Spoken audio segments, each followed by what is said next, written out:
नमस्कार।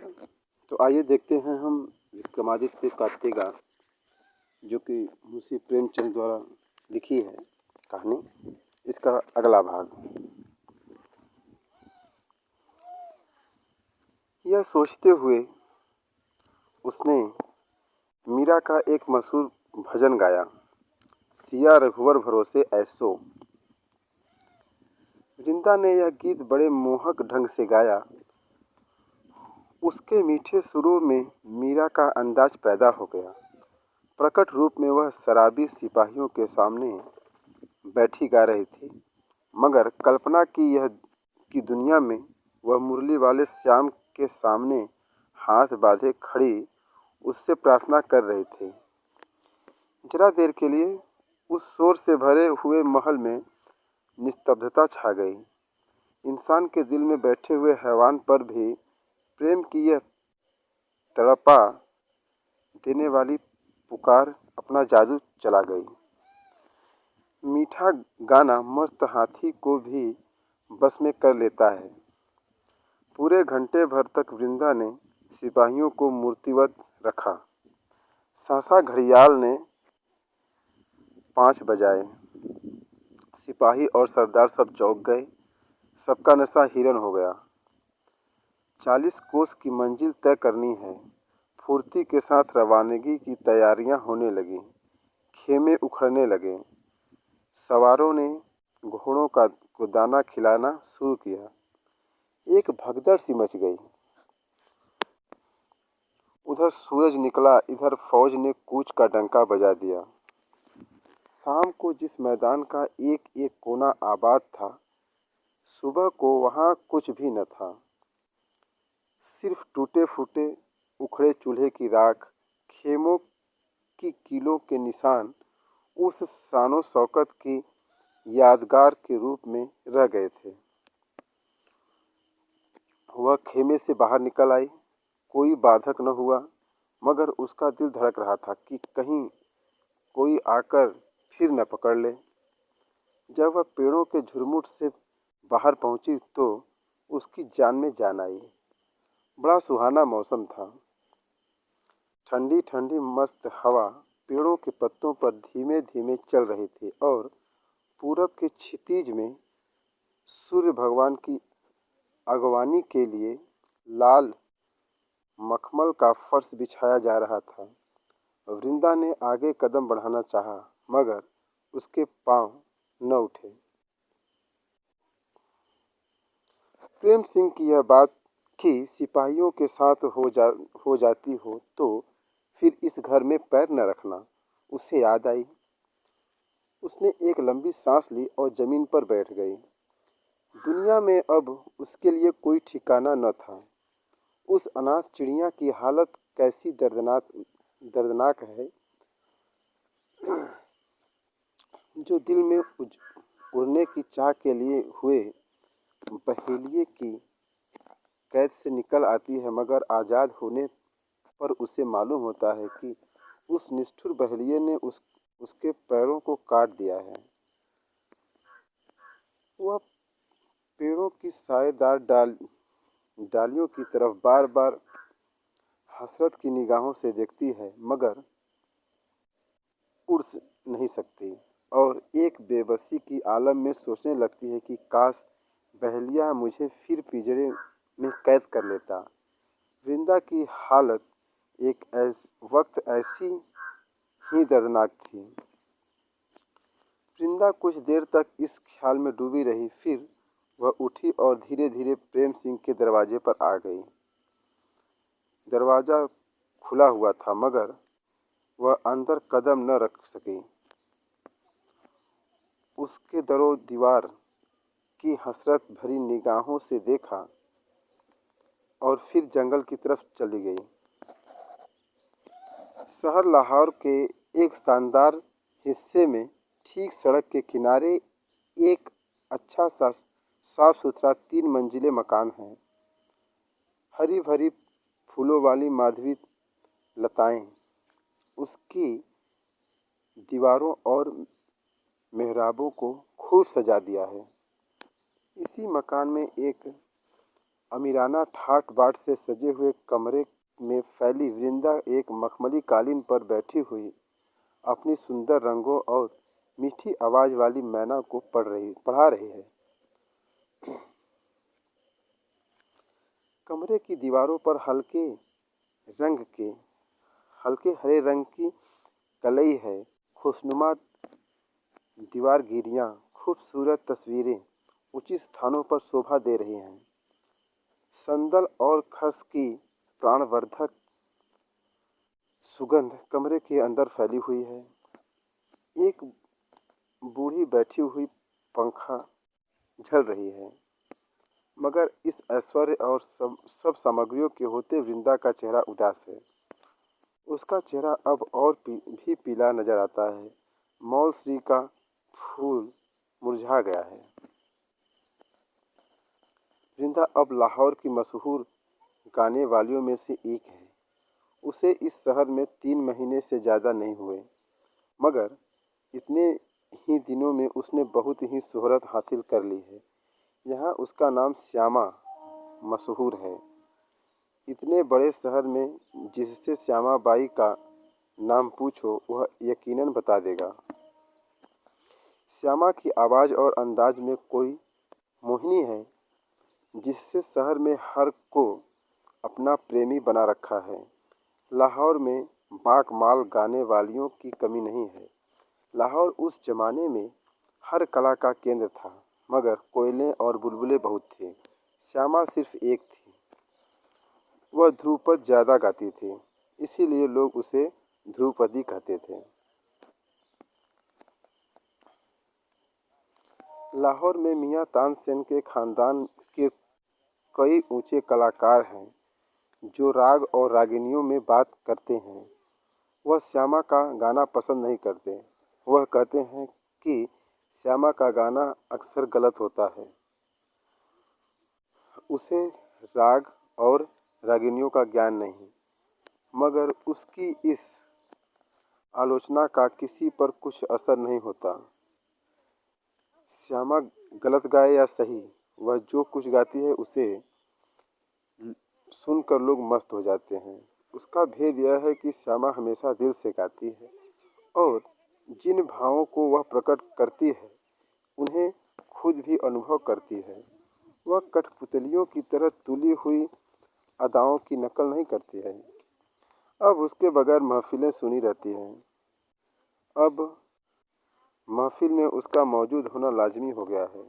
वह चाहे श्लोक ही गाए, मगर बगैर संगीत प्रेमियों का जी नहीं भरता। तलवार की बाढ़ की तरह वह महफिलों की जान है। उसने साधारण जनों के हृदय में यहाँ तक घर कर लिया है, जब तक कि अपनी पालकी पर हवा खाने निकलती है तो उस पर चारों तरफ फूलों की बौछार होने लगती है।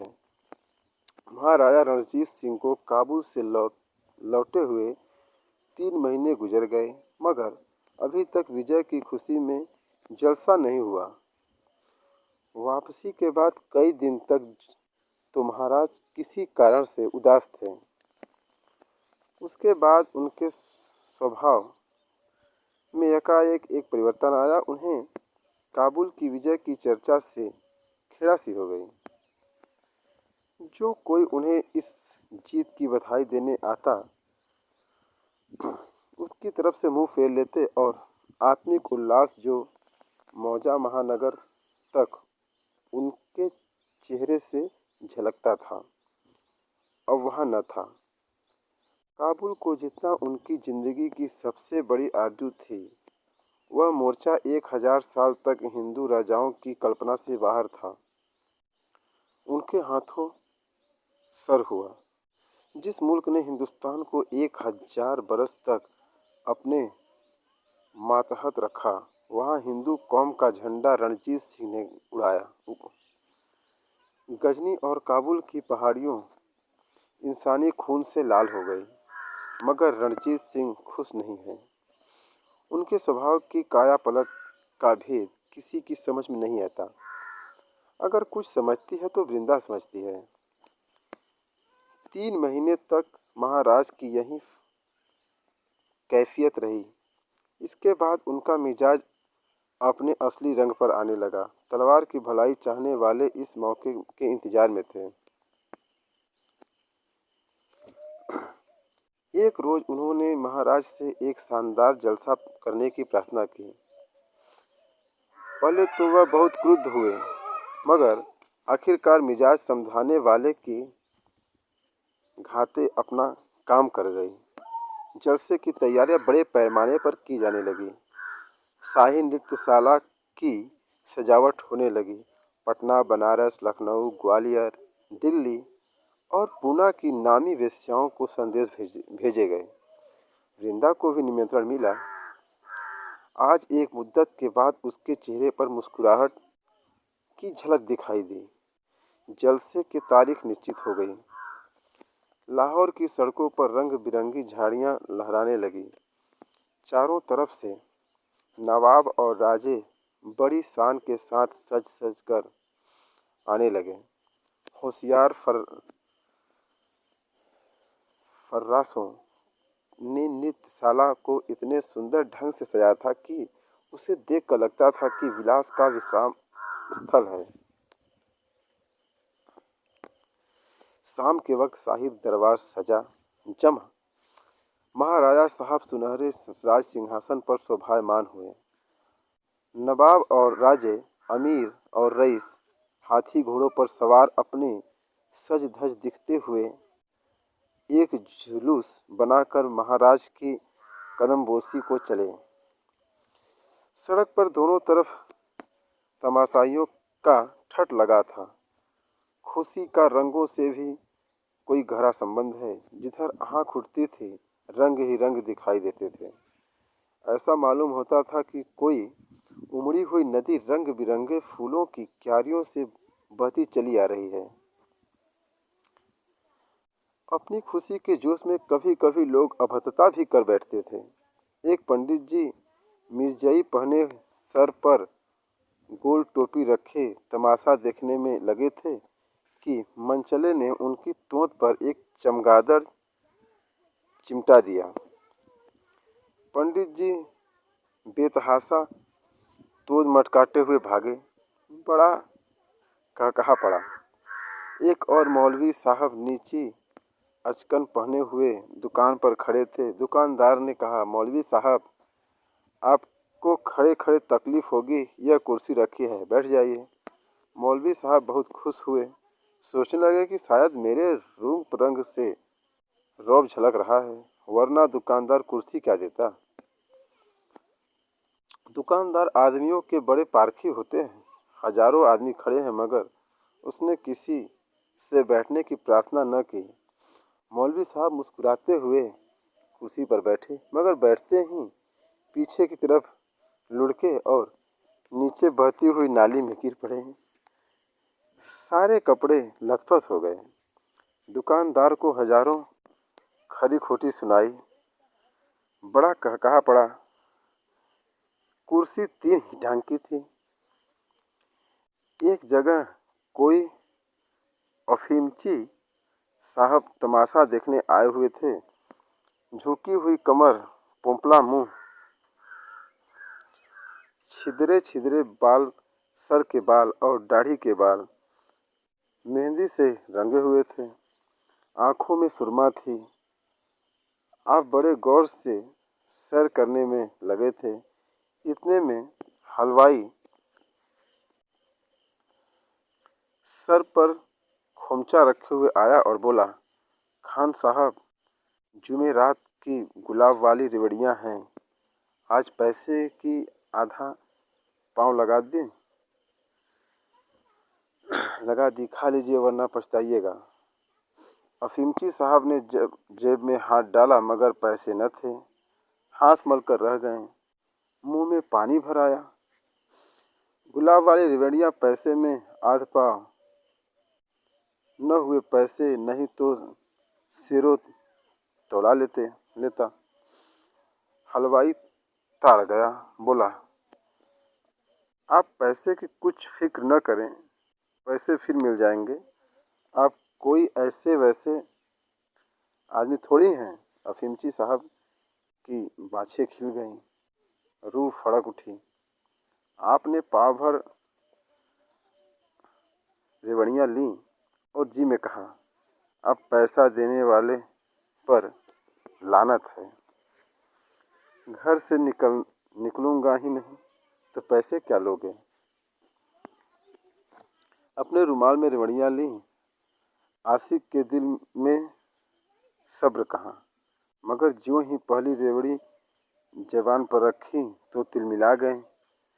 पागल कुत्ते की तरह पानी की तलाश में इधर उधर दौड़ने लगे। आंख और नाक से पानी बहने लगा। आधा मुंह खोलकर ठंडी हवा से जबान की जलन बुझाने लगे। जब होश ठीक हुए तो हलवाई को हजारों गालियां सुनाई। इस पर लोग खूब हंसे।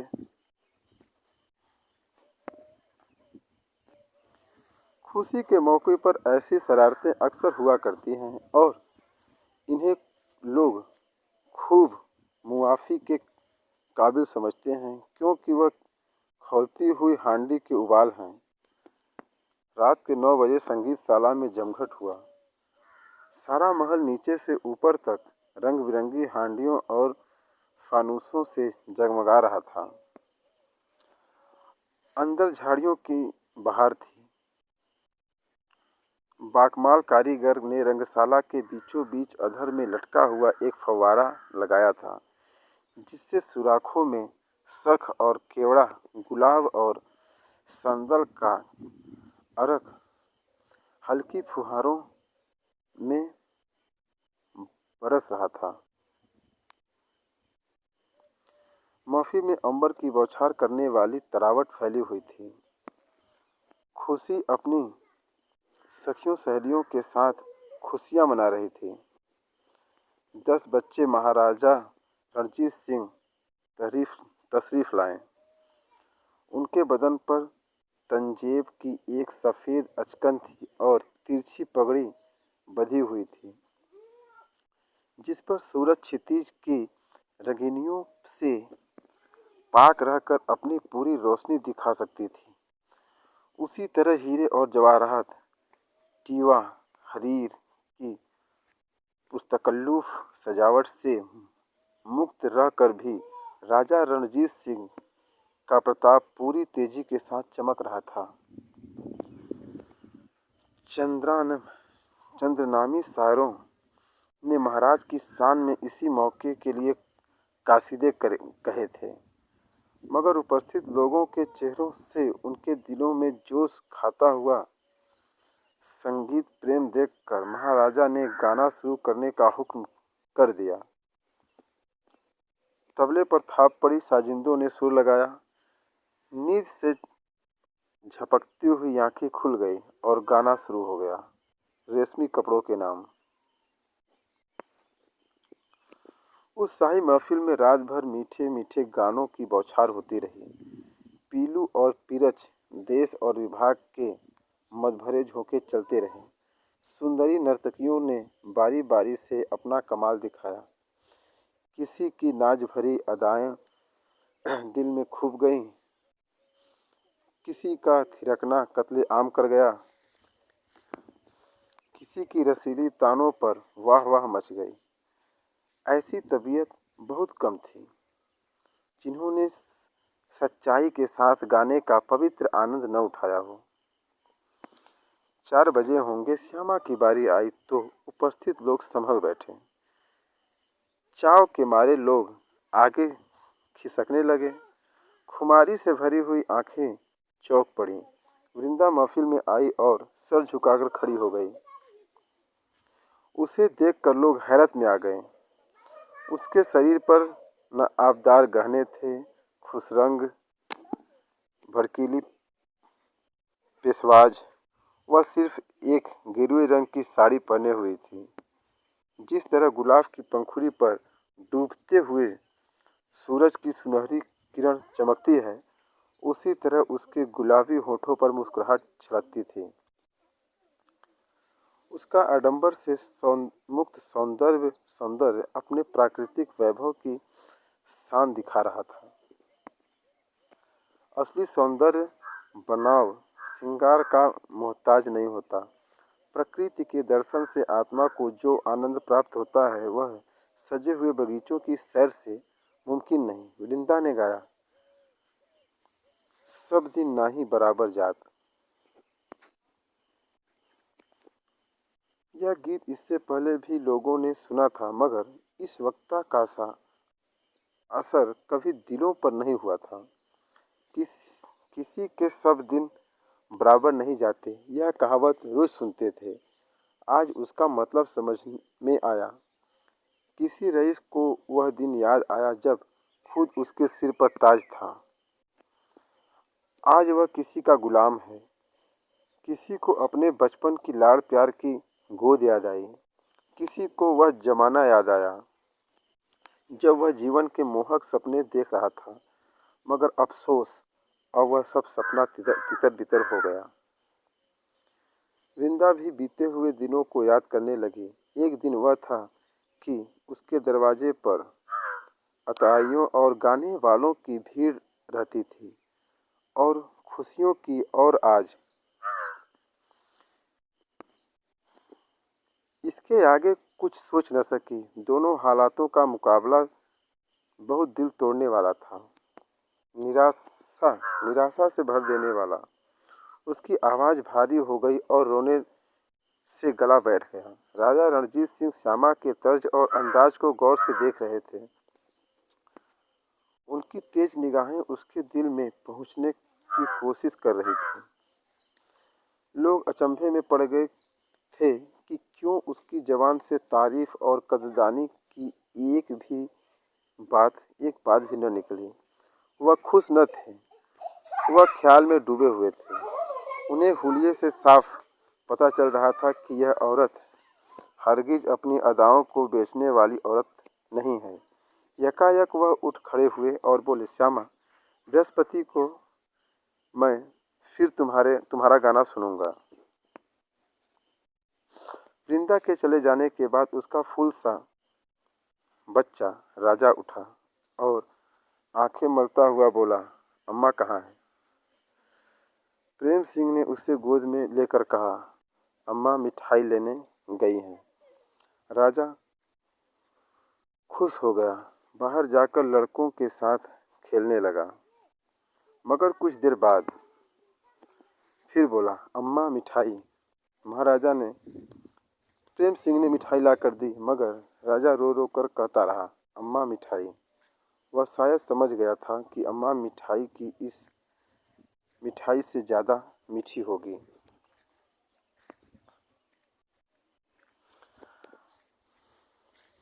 आखिर प्रेम सिंह ने उसे कंधे पर चढ़ा लिया और दोपहर तक खेतों में घुमाता रहा। राजा कुछ देर तक चुप रहता और फिर चौंक कर पूछने लगता, अम्मा कहाँ है? बूढ़े सिपाही के पास इस सवाल का कोई जवाब न था। वह बच्चे के पास से एक पल को नहीं जाता और उसे बातों में लगाए रहता कि कहीं वह फिर न पूछ बैठे, अम्मा कहाँ है? बच्चों की स्मरण शक्ति कमजोर होती है। राजा कई दिनों तक बेकार रहा। आखिर धीरे धीरे माँ की याद उसके दिल से मिट गई। इस तरह 3 महीने गुजर गए। एक रोज शाम के वक्त राजा अपने दरवाजे पर खेल रहा था कि वृंदा आती दिखाई दी। राजा ने उसकी तरफ गौर से देखा, जरा झिझका, फिर दौड़कर उसकी टांगों से लिपट गया और बोला, अम्मा आई, अम्मा आई। वृंदा की आंखों से आंसू जारी हो गए। उसने राजा को गोद में उठा लिया और कलेजे से लगाकर बोली, बेटा, अभी मैं नहीं आई, फिर कभी आऊंगी। राजा इसका मतलब न समझा। वह उसका हाथ पकड़कर खींचता हुआ घर की तरफ चला। माँ की ममता वृंदा को दरवाजे तक ले गई, मगर चौखट से आगे ले जा सकी। राजा ने बहुत खींचा, मगर वह आगे न बढ़ी। राजा की बड़ी बड़ी आंखों में आंसू भर आए। उसके होंठ फैल गए और वह रोने लगा। प्रेम सिंह उसका रोना सुनकर बाहर निकल आया तो वृंदा खड़ी है।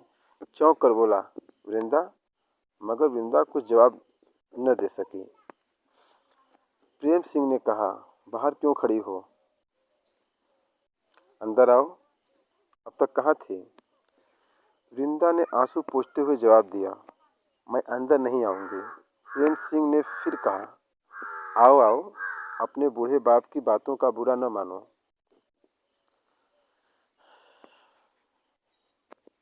वृंदा, नहीं दादा, मैं अंदर कदम नहीं रख सकती। प्रेम सिंह, क्यों? वृंदा, कभी बताऊंगी। मैं तुम्हारे पास वह तेगा लेने आई हूँ। प्रेम सिंह ने अचरज में पूछा, उसे लेकर क्या करोगी? वृंदा, अपनी बेइज्जती का बदला लूंगी। प्रेम सिंह, किससे? रणजीत सिंह से। प्रेम सिंह जमीन पर बैठ गया और वृंदा की बातों को गौर करने लगा। फिर बोला, वृंदा, तुम्हें मौका क्यों कर मिलेगा? वृंदा, कभी कभी धूल के साथ उड़कर चींटी आसमान तक पहुंचती है।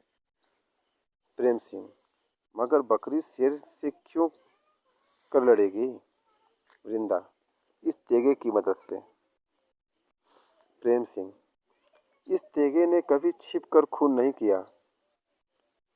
वृंदा, दादा, यह विक्रमादित्य का तेगा है। इसने हमेशा दुखियारों की मदद की है। प्रेम सिंह। प्रेम सिंह ने तेगा लाकर वृंदा के हाथ में रख दिया। वृंदा उसे पहलू में छिपाकर जिस तरह से आई थी उसी तरह चली गई। सूरज डूब गया था।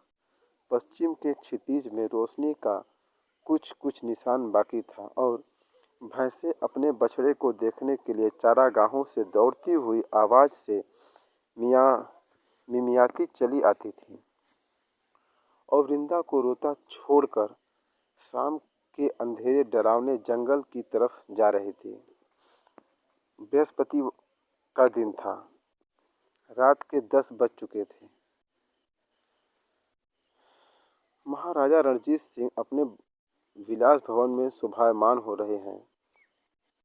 एक रात बत्तियों वाला झाड़ रोशन है, मानो दीपक सुंदरी अपनी सहेलियों के साथ शबनम का घूंघट मुंह पर डाले हुए अपने रूप के गौरव में खोई हुई है। महाराजा साहब के सामने वृंदा गिरवे रंग की साड़ी पहने बैठी है।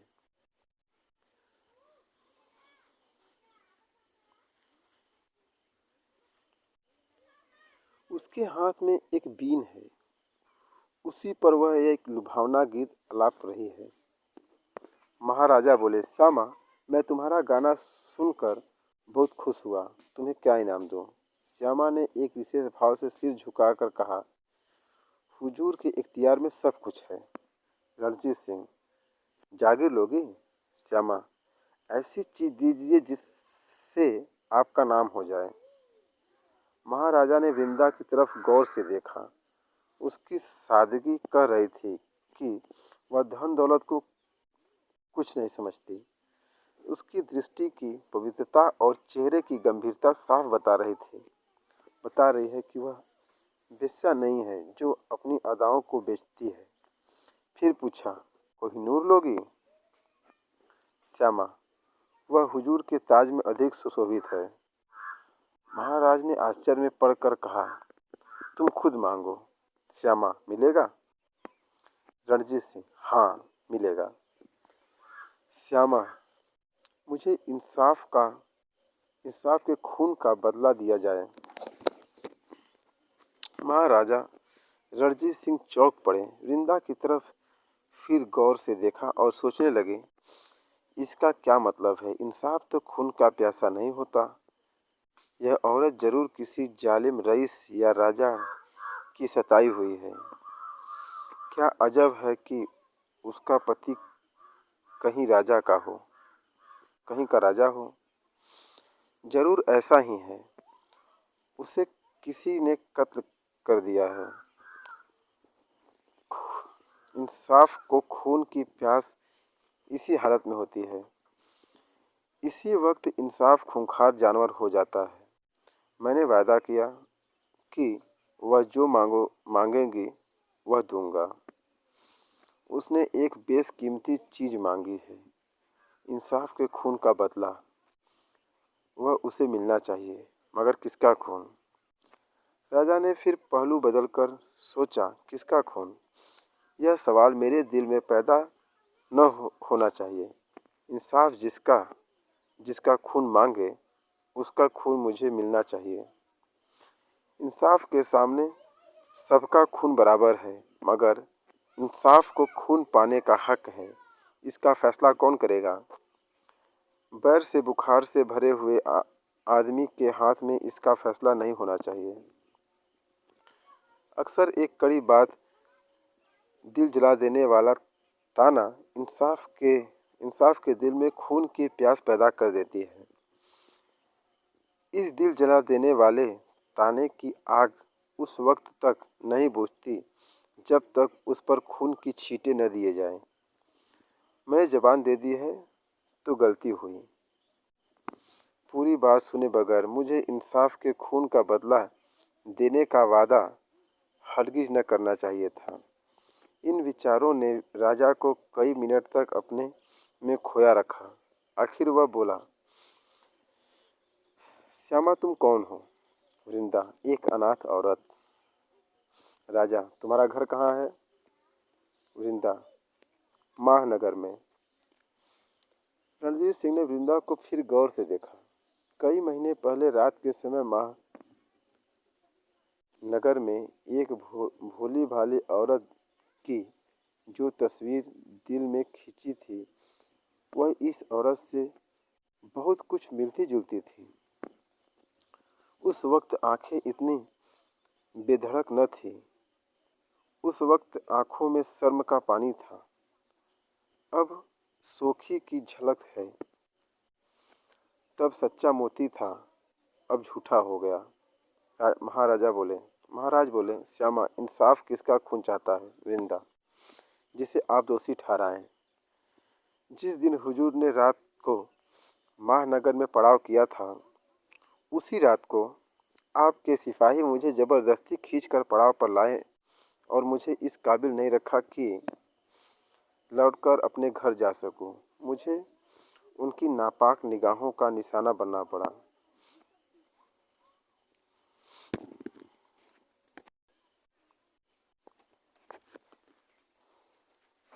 उनकी बेबाक जवानों ने, उनके शर्मनाक इशारों ने मेरी इज्जत खाक में मिला दी। आप वहाँ मौजूद थे और आपकी बेकस रैयत पर यह जुल्म किया जा रहा था। कौन मुजरिम है? इंसाफ किसका खून चाहता है? इसका फैसला आप करें। रणजीत सिंह जमीन पर आंखें गड़ाए सुनते रहे। वृंदा ने जरा दम लेकर फिर इतना कहना शुरू किया, मैं विधवा स्त्री हूँ। मेरी इज्जत और आबरू के रखवाले आप हैं।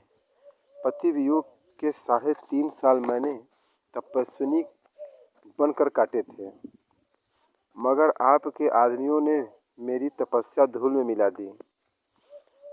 मैं इस योग्य नहीं रही कि घर लौटकर अपने घर जा सकूं। अपने बच्चों के लिए मेरी गोद अब नहीं खुलती। अपने बूढ़े बाप के सामने मेरी गर्दन नहीं उठती। मैं अब अपने गांव की औरतों से आंखें चुराती हूँ। मेरी इज्जत लुट गई। और औरत की इज्जत कितनी कीमती है, इसे कौन नहीं जानता। एक औरत की इज्जत के पीछे लंका का शानदार राज्य मिट गया।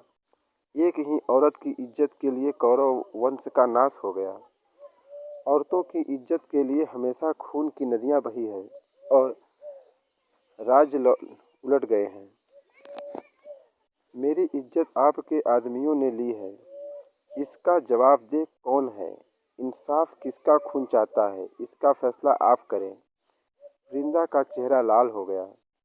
महाराजा रणजीत सिंह, एक गंवार देहाती औरत का यह फैसला, यह ख्याल और ओझिली बात सुनकर सकते में आ गए। कांच का टुकड़ा टूटकर तेज धारा वाला छुरा हो जाता है, वही कैफियत इंसान के टूटे हुए दिल की है। आखिर महाराज ने ठंडी सांस ली।